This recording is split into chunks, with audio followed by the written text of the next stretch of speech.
there, welcome to our channel. I'm Vic. I'm Nick. And we're NV Board Gaming. And today we're looking at another two-player only game, Splendor Duel. This is a game designed by Bruno Cathala and Marc Andre, and it is published by Space Cowboy Games. Nick is going to go through how you play, and then we're going to give our review. All right, welcome to the table. We're set up for a game of Splendor Duel. In Splendor Duel, this game is going to be played where players take turns one after another until the game end is triggered. In this game, the game end is triggered by someone scoring 20 points, 20 prestige, or 10 crowns, or lastly, 10 prestige in a single color gem. So other than that, we're going to go back and forth until that game end is triggered.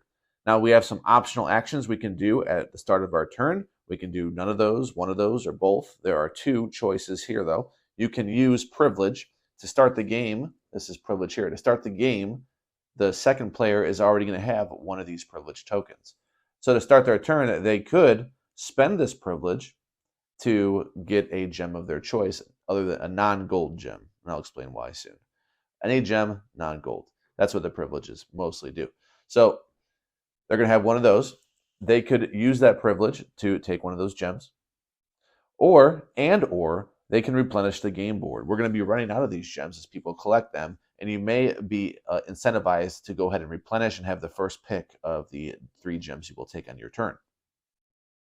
Those are your two optional actions during your turn. Mandatory actions, you have 3 choices. You can take up to 3 gems on the board. The rules for that, they can be diagonal, they can be up, down, left, right, but you're going to take 3. Now there are rules. You cannot take gold in this action at all, and you will get a little bit of a penalty if you were to take 2 pearls, these type.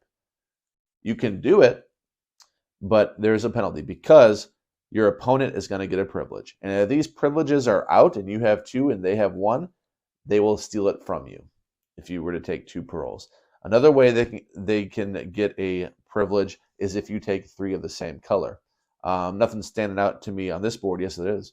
If I were to take this right here, my opponent would get a privilege because I took 3 of the same gem off the board. Those are 2 ways they get privilege.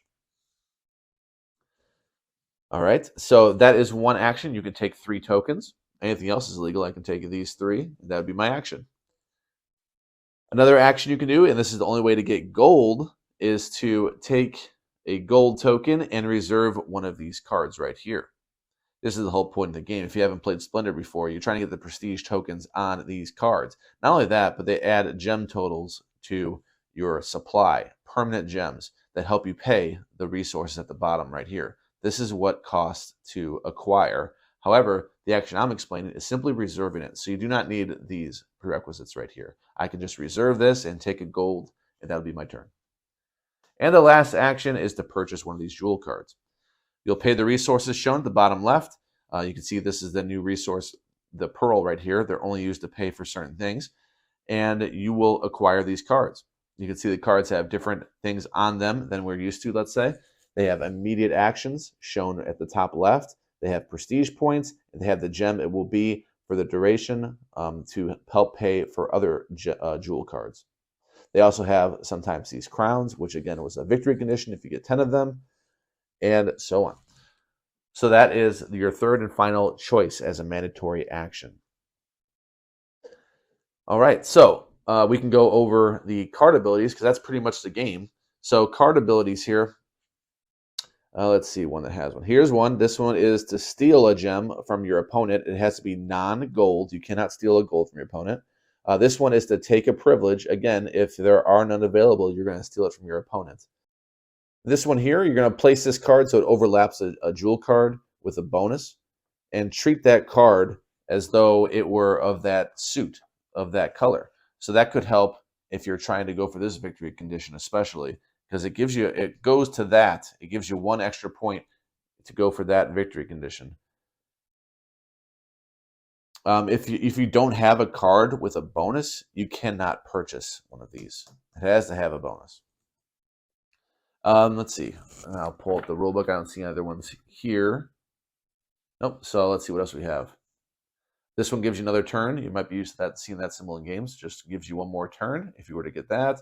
And this one is to take a token matching the color of the card.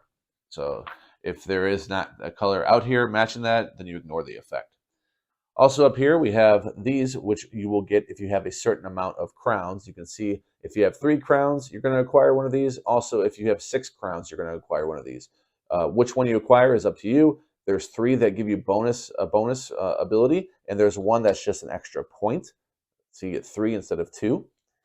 And there you go. That's the gist of how you're playing Splendor Duel.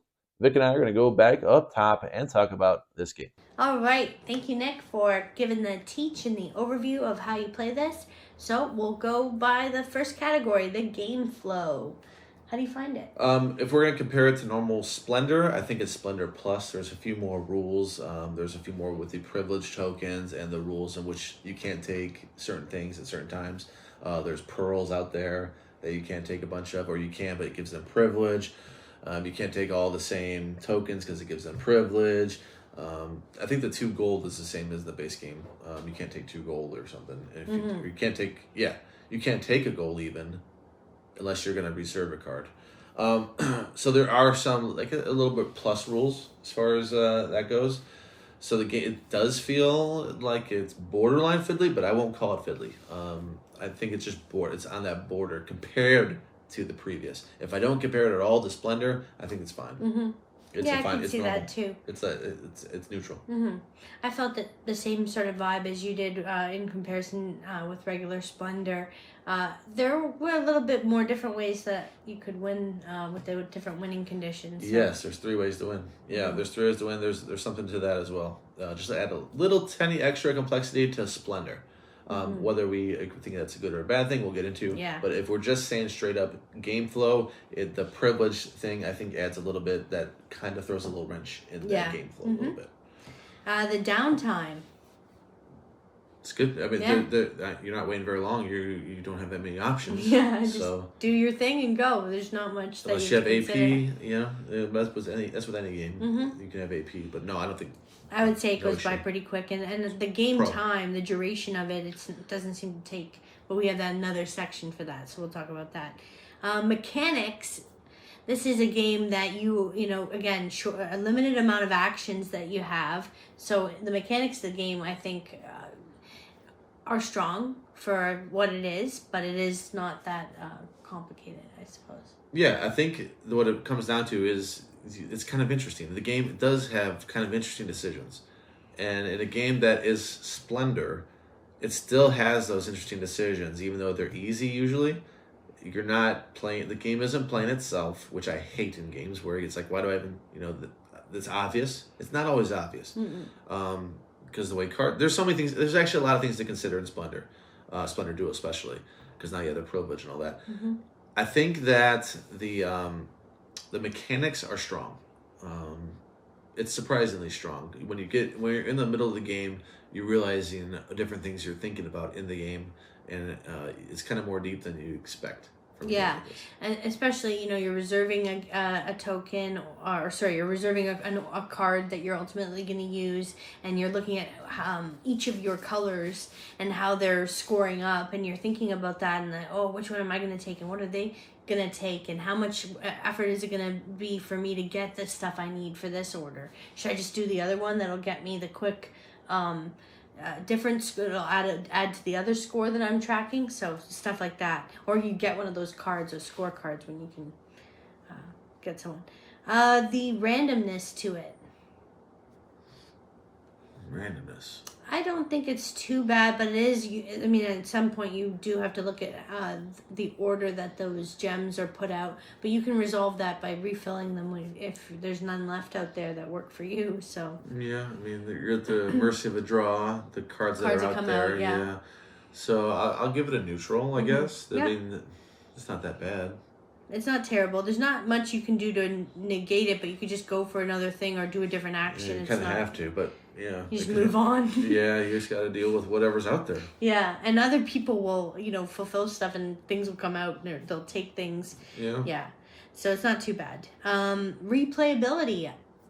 It's good. It's good to me. The gems come out in different orders all the time. The cards come out differently. You could try to win in different ways because of the 3 different ways that you can, or 3 or 4. I don't know. He knows better than me. Yeah, 3. 3 different ways. That's what I thought. And to win. Yeah, replayability. I think is regardless if I like it or not, the replayability is there. It's like you said. There's different ways to win. You go about different things. Sometimes some games in the middle of it, you might realize I'm really good on these crowns right now, or I'm really good on the blues right now. I can push victory this way rather than the 20-point standard way. And you can kind of look over at the other person like, that's what they're doing. I need to hurry up and get this done, or I need to secure this order. Yeah, because I need points quick because Vic's running away with it. I need to land these 4-pointers real quick. You can hate steal too. Like, I'm going to reserve that order. You could. You could. There's only one person here. I only thought about doing it. I don't know if I actually did it to you or not. I don't recall you doing it. Maybe I got away with some. Yeah. Scalability, neutral. It's a 2-player only game, right? It's a negative, right? Yeah. It's only 2 so players. It's dual. So then it's negative, not Doesn't neutral. get any worse. Unless you love 2-player only. Yeah, which we like 2 players. Yes. Table size. Not. It doesn't take up too much room. No, we could play it in the living room. We played it while a hockey game was on or something. Yeah. So, no issue with table size. We like that. The theme. What theme? What's the theme? Jewels. Jewels. That's all we know. So a negative, I guess. This is who cares? Yep. Table presence. It's nice. The gems look good. I love the chips. Yeah. I'm always shuffling those chips. Yeah, they're I fun love to those. touch. Yeah. I love those chips. Is that a component quality thing? Yeah, it's component and table presence, which our next thing is component quality. Just mix them. I think the table presence is good for a 2-player game. It's nice and bright. It looks good on the table, and the component quality is strong for a 2-player game because those chips are so good. Yeah, I agree. I like the feel of all the components. I love the chips. Mm-hmm. And the card quality seems good too. The price and the value. Ooh, I don't think I spent very much on this. We need to do research. $20 maybe? Pull up the receipts. Yeah, this would be good. If you want a 2-player game, you want to drop $20 on it, I think this is a strong pick. Yeah.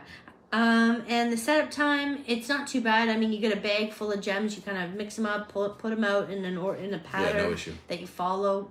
It's a plus. Yeah. Stacks, you put out the stacks of the different orders. It's not too bad. No. The game length, quick actions, didn't think it was overstaying its welcome whatsoever. The box says that it is, I'm going to say 30, 35.